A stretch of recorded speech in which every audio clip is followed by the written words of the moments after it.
नमस्कार। आज हम बात करेंगे हनुमान की उस महागाथा की जो सिर्फ एक पौराणिक कहानी नहीं बल्कि उद्देश्य, सेवा और समर्पण का एक ऐसा पाठ है जो हमें सिखाता है कि असली ताकत शक्ति में नहीं बल्कि भक्ति में होती है। जरा सोचिए, क्या हो अगर सिर्फ एक वचन, एक वादा किसी के जीवन की पूरी दिशा ही बदल दे।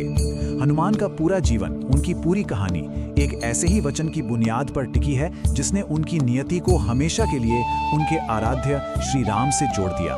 तो ये कहानी शुरू होती है हनुमान के असाधारण जन्म से और एक ऐसे श्राप से जिसने उनकी शक्तियों पर मानो एक पर्दा डाल दिया था और उनके महान बनने की नींव रखी। देखिए, हनुमान का जन्म ही अपने आप में असाधारण था।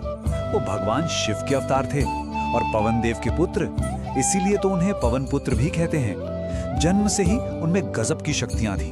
वो जब चाहें अपना आकार बदल सकते थे, बड़े से बड़े पहाड़ उठा सकते थे और कमाल की बात तो यह है कि उन पर इंद्र के सबसे शक्तिशाली अस्त्र वज्र का भी कोई असर नहीं होता था।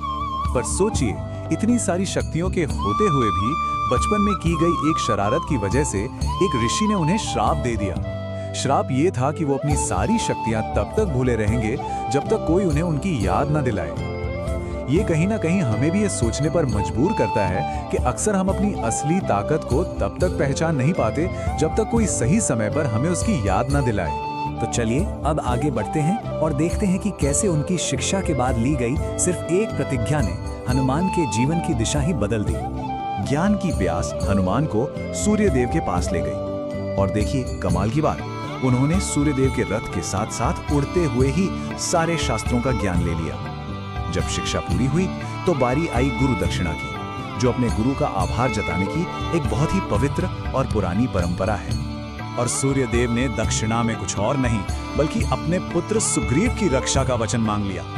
बस यही वो पल था। हनुमान ने वो प्रतिज्ञा ली जो उनकी नियति बन गई। उन्होंने जीवन भर सुग्रीव की रक्षा का वचन दिया और देखिए, यही वचन उन्हें आगे चलकर उनके सबसे बड़े मकसद श्री राम की सेवा तक ले गया। अब सुग्रीव की कहानी भी बड़ी उलझी हुई थी। वो अपने ही भाई बाली के साथ एक बहुत बड़ी गलतफहमी का शिकार हो गए थे। बाली को लगा कि सुग्रीव ने उसे धोखा दिया है, जबकि सुग्रीव ये मान बैठे थे कि बाली मारा गया है।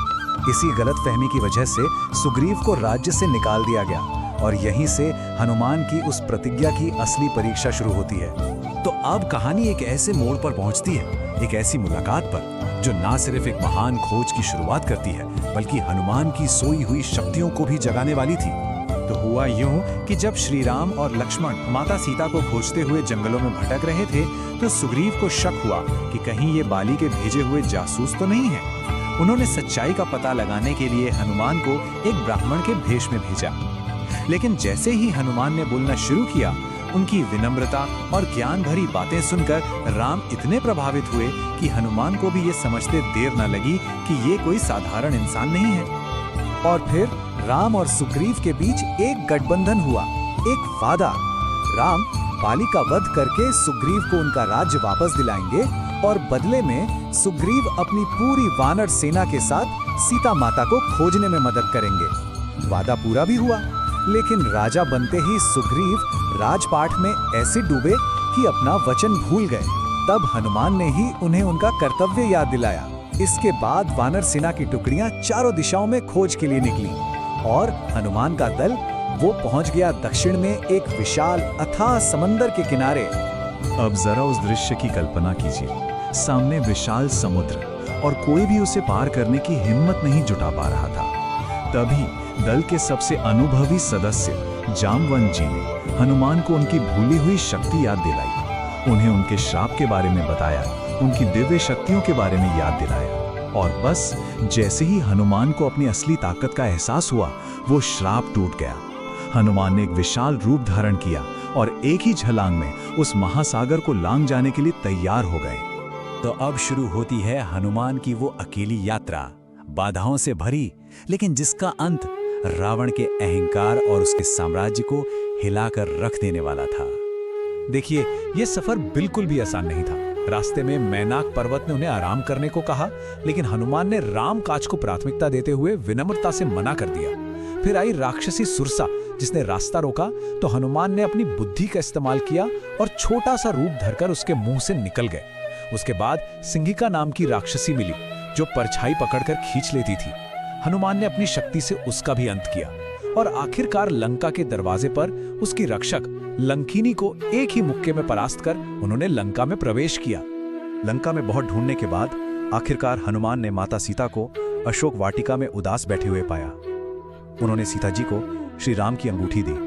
ये एक सबूत था, एक उम्मीद थी कि मदद बस आने ही वाली है। जवाब में सीता जी ने अपनी चूड़ामणि हनुमान को दी ताकि वो राम को ये विश्वास दिला सकें कि वो जीवित हैं।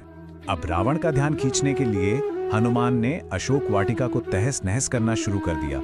और यहाँ एक देखने वाली बात है, वो चाहते तो किसी से नहीं पकड़े जाते, लेकिन उन्होंने जानबूझकर मेघनाद के ब्रह्मास्त्र का मान रखने के लिए खुद को बंधवा लिया।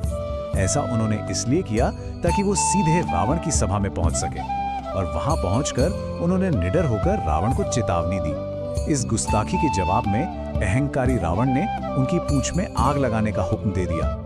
और बस यहीं हनुमान ने अपनी लीला दिखाई।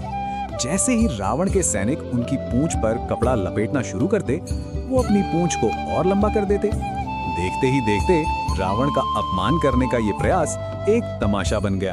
हालत ये हो गई कि पूरी लंका के कपड़े खत्म हो गए, पर हनुमान की पूंछ खत्म नहीं हुई। और फिर आता है वो क्षण, जैसे ही पूंछ में आग लगाई गई, हनुमान ने पलक झपकते ही अपना शरीर छोटा किया, सारे बंधन तोड़ दिए और एक जलती हुई मशाल बनकर पूरी लंका के ऊपर छलांग लगा दी। उन्होंने रावण के उस सोने के शहर को जलाकर राख कर दिया।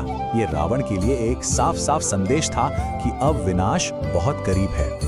अब बात करते हैं महायुद्ध के दौरान हनुमान के उस सबसे बड़े कारनामे की, जो उनकी भक्ति और सेवा के विशाल पैमाने को दिखाता है। लंका पर चढ़ाई करने के लिए राम की सेना को वो विशाल समुद्र पार करना था।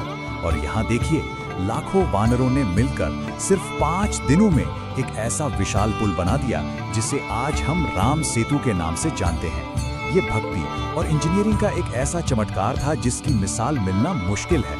लंका में युद्ध बहुत भयंकर था। इसी दौरान मेघनाद के एक शक्तिशाली अस्त्र से लक्ष्मण जी बुरी तरह घायल होकर मूर्छित हो गए। उनका जीवन दांव पर लगा था और उन्हें बचाने का सिर्फ एक ही तरीका था, एक दुर्लभ जड़ी बूटी। तो हनुमान जी को यह जिम्मेदारी सौंपी गई कि वो सूर्योदय से पहले हिमालय जाकर संजीवनी बूटी लेकर आएं। वो पलक झपकते ही द्रोणागिरी पर्वत पर पहुंच तो गए, लेकिन वहां हजारों चमकती हुई जड़ी बूटियों के बीच वो संजीवनी को पहचान नहीं पा रहे थे और वक्त तेजी से हाथ से निकलता जा रहा था। अब ऐसी स्थिति में वक्त बर्बाद करने की जगह हनुमान ने वो किया जिसकी किसी ने कल्पना भी नहीं की होगी। उन्होंने अपनी असीम शक्ति का इस्तेमाल किया और पूरा का पूरा द्रोणागिरी पर्वत ही उठा लिया और उसे लेकर सीधे युद्ध के मैदान में लौट आए। इसी से लक्ष्मण जी की जान बची और ये घटना हनुमान की अटूट सेवा और प्रतिबद्धता का सबसे बड़ा प्रतीक बन गई। तो अंत में आइए हनुमान के जीवन से मिले इन सबकों को समेटते हैं और समझते हैं कि असली ताकत आखिर है क्या। हनुमान की ये पूरी गाथा हमें 3 सबसे जरूरी बातें सिखाती है। पहला है कर्तव्य, जो हमेशा सबसे ऊपर होना चाहिए।